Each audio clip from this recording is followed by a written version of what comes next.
어, 히스기야가 왕이로 있을 때 구스에서 사절들이 왔습니다. 구스는 이집트보다 더 남쪽에 있는 아프리카 대륙에 있는 나라들이에요. 먼저 18장 2절 말씀입니다. 먼저 같이 한번 읽지요. 18장 2절 말씀입니다. 시작. 갈대배를 물에 띄우고 그 사자를 수로로 보내며 이르기를 민첩한 사절들아 너희는 강들이 흘러 나누인 나라로 가되. 여기까지만요. 먼저 배경을 좀 염두에 두고 말씀을 나누어야겠는데, 히스기야가 왕이 되었습니다. 히스기야의 아버지 아하스 왕이 우리가 익히 나누었던 것처럼 믿음 없는 왕이었을 뿐만 아니라 아수르하고 친하게 지내려고 무진 애를 썼던 왕이었다 그랬습니다. 우상을 섬기면서 자기 아들들을 우상의 제물로 바쳤던 사람이 아하스 왕이에요. 유다의 여러 왕들 중에 다윗의 후손들이 왕이 되면서 많은 왕들이 나타나는데, 유다에 나타났던 수많은 왕들 중에 제일 악하고 믿음 없는 왕 1번이 안 되면 좀 서러울 만한 사람이 아하스 히스기야의 아버지였습니다. 이 히스기야가 왕이 되고 나서 제일 먼저 한 일이 뭐냐면 아버지와의 연속성을 끊는 일이 제일 먼저 했던 일이에요. 아버지가 믿었던 우상, 아버지가 세웠던 제단들을 헐어버리고 치워버리고, 또 아버지가 했던 친아수르 정책들을 폐기하고 아수르와 대적하기로 결정하고, 하나님 앞에 하나님을 향한 믿음을 지켜내고 하나님을 향한 믿음을 부흥시키기 위해서 애썼던 왕이 히스기야였습니다. 그래서 믿음을 지키기 위해서 몸부림치는 히스기야에게는 아하스에게 없었던 새로운 문제가 하나 생기는데, 아수르하고 대적하기로 결정을 한 거잖아요. 이제는 아수르하고 친하게 지내지 않기로 결정하고 났으니까 아수르하고 이제 싸워야 되는 겁니다. 당시 세계를 제패하고 있던 대제국이던 아수르하고 싸워야 되기는 하겠는데, 아수르하고 싸울 만한 힘이 히스기야에게 없다는 게 문제였어요. 그렇게 고민하고 있던 중에, 그렇게 힘들어하고 있던 중에 구스에서 사신이 온 거죠. 우리가 도와주겠다고, 우리가 함께 해주겠다고 구스에서 사신들이 온 겁니다. 구스가 어디 있냐면 저기 있어요. 제가 지도를 가지고 왔는데 보면 빨갛게 칠해진 게 지금 구스, 지금은 저기를 구스라고 부르지 않고 수단이라고 부릅니다. 수단에 애굽이 있고, 애굽 아래쪽에 구스, 지금은 수단이라고 부르는 나라가 있는데, 저 나라의 지도를 자세히 살펴보면 강들이 있어요. 나일강, 애굽의 젖줄이고 애굽의 풍성하게 수확을 얻을 수 있는 농사의 근간이 되는 나일강이 이 구스를 지나서 이렇게 오는 겁니다. 그러니까 저 구스 나일강은 남쪽에서 북쪽으로 이렇게 거슬러 흘러가거든요. 근데 저 나일강이 이제 지중해로 이렇게 흘러가는데, 저 구스에서 두 개로 나눠져요. 저기 파란색 선이 혹시 영상에서 보이실지 모르겠어요. 영어로 나일이라고 써 있고 이렇게 굽어져서 이렇게 내려오다가 저기 앞정 표시가 되어 있는 데서 이렇게 두 개로 나눠지는데, 여러분들이 보시기에 오른쪽, 제 편에서 오른쪽, 그러니까 홍해에서 가까운 쪽이 블루 나일이에요. 파란색 나일강, 청나일이고요. 왼쪽, 저를 보시면서 왼쪽, 나누어진 강, 제 편에서 왼쪽에 있는 게 화이트 나일, 그래서 하얀색 나일강에서 강이 두 개로 나누어집니다. 그러니까 강이 두 개로, 나일강이 두 개로 이렇게 흘러오다가 파란색 나일강과 하얀색 나일강이 이렇게 만나서 수단에서 저 구스에서 만나서 이렇게 흘러가는 거죠. 아까 지도에서 먼저 보면 저 빨간색 수단, 저기 구스라고 하는 나라, 제가 제 편에서 오른쪽에 이렇게 보면 바다가 이렇게 있잖아요. 저기가 세계에서 제일 아름답다는 홍해라는 바다입니다. 갈라졌던 그 바다예요. 출애굽할 때 갈라졌던 그 바다인데 그 홍해의 연안에 이 구스가 있는 거죠. 그래서 구스에서 배를 띄우면 이렇게 거슬러 올라가서 시나이 반도를 해서 유다에 닿을 수 있게 되는 겁니다. 배 타고 이렇게 와서 에시온 게벨에서 내려서 조금만 더 올라가면 거기에 이제 유다를 만나고 예루살렘에 도착할 수 있어요. 사신들이 왔는데 어떻게 왔냐 하면 갈대 배를 타고 온 겁니다. 바다로 가능하니까. 그러니까 솔로몬은 저 항로를 이용해서 아프리카 대륙과 무역을 했었거든요. 그래서 18장 2절에 뭐라고 말씀하시냐면 갈대배를 물에 띄우고 그 사자를 수로로 보내며 이르기를 말씀하시는 거예요. 그러니까 바다를 통해서 교통과 교역이 가능한 나라가 수단, 구스였는데 이 구스의 나라의 나일강이 나눠져 있다 그랬잖아요. 청나일강과 백나일강이 합쳐져서 나일강으로 흘러서 애굽으로 흘러갔다고 제가 말씀을 드렸죠. 그래서 이르기를 민첩한 사절들아 너희는 강물이 흘러 나누인 나라로 가되, 구스인 겁니다. 이 나일강이 나누어져 흘러서 합쳐졌던 곳, 그걸로 가라는 거예요.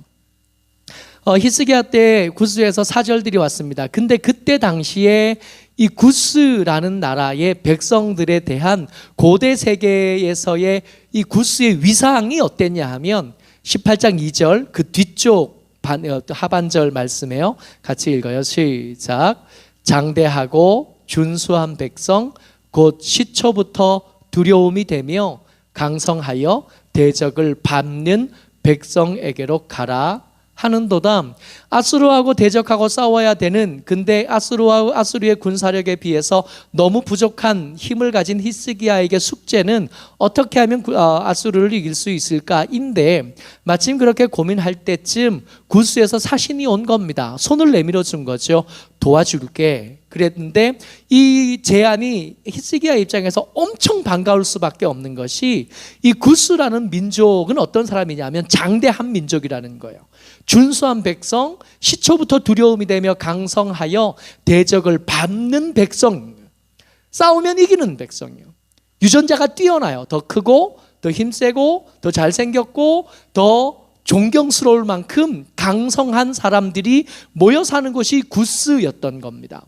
그리고 이때쯤 이 구스가 이집트를 정복하기도 했어요. 그래서 이집트와 구스가 연합하기도 했죠. 그러니까 엄청난 힘이 생긴 겁니다.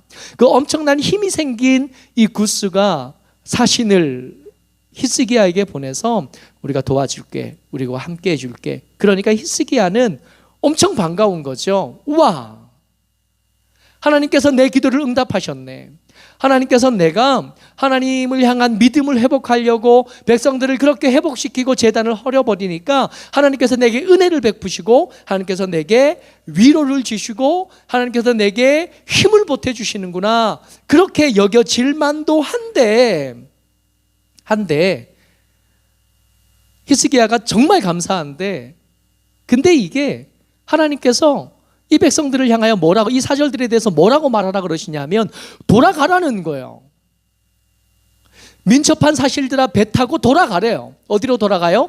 장대하고 준수한 백성 곧 시초부터 두려움이 되며 강성하여 대적을 밟는 백성에게로 돌아가래요. 구스로 다시 돌아가래요. 그리고 18장 3절에 보면 돌아가는 그들에게 한마디를 더 얹어 주십니다. 3절 같이 읽어요. 시작. 세상의 모든 거민, 지상에 사는 너희여, 산들 위에 기치를 세우거든 너희는 보고 나팔을 불거든 너희는 들을지어다. 무슨 얘기냐 하면 이 이사야서에서 산에서 기치를 세우다, 이 기치는 뭐냐 하면 전쟁에서 이겼음을 증명하는 기치예요. 승리의 깃발을 세운 거예요. 저 산이 어디냐 하면 시온입니다. 예루살렘에 승리의 깃발이 세워지거든 그때나 봐라. 승리의 나팔이 부러지거든 우리가 내가 너희들 말고 구스 너희들 말고 내가 아수르를 내가 알아서 할 테니까 너희들 도움 필요 없다고 돌아가라고. 나중에 승리한 뒤에 승리의 깃발이 세워지고 승리한 뒤에 승리의 나팔 소리가 들리거든 그때 잔치할 테니까 잔치 음식이나 먹으러 오지 너희들의 도움은 딱히 필요 없다고 돌려보내라는 거예요. 하나님께서 이렇게 말씀하셨습니다. 하나님께서 이렇게 말씀하셨으면 좀 뭔가 좀 하나님의 강력한 힘을 보여주시든가 하나님의 큰 기적을 보여주시면 참 좋겠는데 이런 다음에 그 특별한 도움을 줄 수 있는 구스를 그 사신들을 돌려보낸 다음에 하나님께서 이사야를 통해서 히스기야에게 이스라엘 백성들에게 하시는 말씀이 참 당황스러운 거예요. 오늘 설교의 제목이 믿음이요. 하나님께 맞추는 믿음. 내 기준과 내 생각과 내 기대와는 다른 하나님의 방법, 하나님의 때, 하나님의 일하심에 나를 맞추는 것, 그걸 뭐라고 부르냐 하면 믿음이라고 부르는데 이 믿음을 배우는 여러분들과 제게 염두에 두어야 될 것, 우리 생각과 다를 수 있고 우리 기대와 다를 수 있어요. 하나님께서 구스처럼 강한 친구들을 우리에게 보내주셔서 그 친구들과 함께 일할 수 있게 하시면 얼마나 좋겠나마는 하나님께서 그 거절하신 거예요. 그리고 나서 내가 너와 함께 할게 라고 말씀해 주십니다. 근데 하나님의 함께 하심도 이 이사야서 18장에 드러난 하나님의 함께 하심은 우리 생각하고 좀 달라요. 18장 4절입니다. 같이 읽어요. 시작. 여호와께서 내게 이르시되 내가 나의 처소에서 조용히 감찰함이 쬐이는 일광 같고 가을 더위에 운무 같도다. 하나님께서 함께 하시기는 하겠는데 어떻게 함께 하시겠다고요? 조용히 함께 하시겠대요. 우리가 기대하는 건 뭐냐 하면 하나님께서 요란스럽게 함께 해주시기를 원해요. 하나님께서 함께 하시는 걸 세상이 다 알도록. 그래서 우리를 핍박하고 우리를 대적하는 모든 사람들이 나와 함께 하신 하나님을 알고 눈으로 본 다음에 두려워 떨었으면 좋겠거든요. 하나님의 함께 하심이 나에게 너무 현저하게 드러나서 감히 어떤 권세도 내게 대적할 수 없었으면 좋겠고 어떤 위기도 내게 아무것도 행하지 못했으면 좋겠는데 그렇게 현저하게 시끄럽게 장엄하게 큰 소리로 함께 해주셨으면 좋겠는데 이 위기에 빠진 히스기야에게 하나님께서 함께 하시는데 어떻게 함께 하시겠다고요? 조용히 감찰하면서 함께 해주시겠다. 쬐이는 일광처럼 햇빛처럼요. 요즘 날씨 너무 좋잖아요. 요즘 그림 같은 하늘, 그림 같은 구름들이 너무 예쁜 거예요. 오늘 점심 먹고 여기 화명수목원에 가서 핑크 뮬리가 다 폈더라고요. 정말 구름처럼 예뻐요. 얼마나 예쁜지 몰라. 하늘도 예쁘니까 볕이 예쁘니까 세상이 다 예뻐 보여요. 근데 그 볕이 오늘만 있었던 게 아니라 어제도 있었거든요. 그 전날도 날씨 참 좋았어요. 근데 그 쬐이는 그 일광 그 햇볕이 나한테만 함께하면 이게 좋겠어요. 하나님이 나와 함께 하신다는 게 사람들이 다 알 거니까. 근데 나한테만 함께하는 거 아니라 여러분들 오늘 하늘 예쁜 거 다 보시지 않았어요? 어제도 그랬고 아마 내일도 그럴 것 같아요. 나한테만 함께 하시면 참 좋겠는데 모든 사람에게 함께하는 쬐이는 일광처럼 함께 해주시겠대요. 표시가 안 나. 가을 더위에 운무같이 함께 하시겠대요. 폭풍처럼 함께 해주시면 사람들이 날 보면 다 두려워 떨 텐데 가을 더위에 운무는 아무것도 안 해요. 이 운무 이 안개도 짙어지면 앞에 벽처럼 보여서 정말 위험한데 가을 더위의 운무는요 그만큼 짙지 않아요. 정말 아무것도 아니에요. 그냥 아무것도 아닌 거예요. 정말 조용하게 하나님께서 나와 함께 하시는지 아닌지 심지어 다른 사람도 모르지만 믿음이 약한 우리도 잘 모를 만큼 함께 하시는 하나님께서 일하시겠다고 말씀하십니다. 18장 5절이에요. 같이 읽어요. 시작. 추수하기 전에 꽃이 떨어지고 포도가 맺혀 익어 갈 때에 내가 낫으로 그 연한 가지를 베며 퍼진 가지를 찍어버려서 결국에는 어떻게 될 거냐면, 그럼에도 불구하고 하나님께서 낫으로 연한 가지를 치실 거고 퍼진 가지, 쓸데없는 가지를 다 쳐서 없애버릴 거예요. 그러고 나면 나무가 깨끗해질 텐데, 문제는 이걸 언제 하시겠는가 말이에요. 우리는 언제 했으면 좋겠냐면, 위기가 닥치기 전에 미리 해주셨으면 좋겠잖아요. 우리 생각에는 위기가 아예 내 옆에 틈타지 못하도록, 내 발이 함정에 빠지기 전에 아무 문제 없이 평안한 하루를 보낼 수 있도록 미리 앞서가서 치워주셨으면 좋겠는데, 이 가지치기, 연한 가지를 치고 퍼진 가지를 찍어버리는 게 언제냐 하면, 꽃이 떨어지고 포도가 맺혀 익어갈 때쯤. 여러분, 가지치기 원래 언제 하냐 하면 3월쯤에 한대요. 새 잎이 나기 전에요. 특히 이 포도나무 같은 경우에는 이 가지치기가 늦어지거나 가지치기를 잘못하게 되면 열매를 하나도 못 볼 수도 있답니다. 가지치기 언제 해야 된다고요? 이른 봄에, 아직 새로 잎이 나기 전에. 그러니까 열매를 맺을 걸 기대할 만한 가지만 남겨두고 다 잘라야 되는 거예요. 작년에 새로 난 가지를 잘 살려서 거기서 가지 하나, 눈 하나에 포도 2송이씩 열린다는데, 그것만 남기고 다 잘라내야 되는 거예요. 그래야 농사가 잘 되는 거죠. 근데 지금 가지치기를 언제 하신다 그래요? 꽃이 떨어지고 나면. 꽃이 떨어지면 어떻게 돼요? 이제 열매가 맺는 거잖아요. 꽃이 떨어지고 열매가 익어갈 때쯤, 3월달에 해야 될 이 가지치기가 3월달이 아니라 4월달, 5월달, 6월달, 열매가 익어갈 7, 8월쯤 돼서 하시겠다는 거예요. 그러고 보니까 이 사건, 이 말씀이 염두에 두는 아수르와의 이 이스라엘의 전쟁, 이 유다와 히스기야와의 전쟁을 염두에 둬 보니까, 우리가 너무 잘 아는 사건 18만 5천 명이 하룻밤에 죽는 그 사건이 어디서 벌어지냐 하면 예루살렘 성벽 밖에서 벌어지잖아요. 무슨 뜻이냐 하면, 예루살렘 빼고 모든 땅을 다 빼앗긴 거예요. 아니, 국경을 넘을 때쯤 이 일이 벌어졌으면 얼마나 좋아요. 이 땅을 다 뺏기기 전에, 이 전쟁의 첫 번째 전투가 벌어질 때쯤 이 승리가 나타나면 얼마나 좋으냐고요. 하나님께서 일을 하시겠답니다. 언제요? 우리 생각에는 너무 늦은 시기에. 아니, 좀 봄이 오기 전에 가지를 다 쳐버려서 꽃도 참 잘 피고 열매도 풍성하게 맺을 수 있으면 좋겠다 생각하는데, 그렇게 하지 않으시겠다는 거예요. 오늘 우리가 18장을 통해서 말씀을 보는데, 하나님 우리에게 어떻게 만나주셨냐 하면, 히스기야에게 지금 어떻게 말씀하고 계시냐 하면, 구스의 도움, 정말 도움이 될 만한 친구가 왔는데 그건 거절하신 거예요. 안 된다, 그건 너희들의 도움이 되지 않아, 거절해버리셨어요. 함께 하시면 좀 확실하고 분명하고 뚜렷하게 나타났으면 좋겠는데 조용히 하겠다고 말씀하시겠네요. 하나님의 일하심은 좀 제때 했으면 좋겠는데, 지각도 한두 달 지각이 아니라 이제는 너무 늦은 것 같을 때 그때 일하시겠다는 겁니다. 도움은 거절해라 말씀하시고, 함께 하시면 조용하겠다, 조용하도록 아무도 눈치 못 채도록 내가 함께 해주겠다고, 일하심은 제때 안 하시고 지각하시겠다고 말씀하시는, 이런 하나님에 대해서 우리는 참 불편해요. 내 생각하고 너무 달라. 우리 뜻대로 좀 말씀해 주셨으면 좋겠고, 우리 뜻대로 좀 함께 해 주셨으면 좋겠고, 우리 뜻대로 우리 시기와 우리가 생각하는 시기와 맞게 일해 주셨으면 좋겠는데, 그렇게 하지 않으시는 거예요.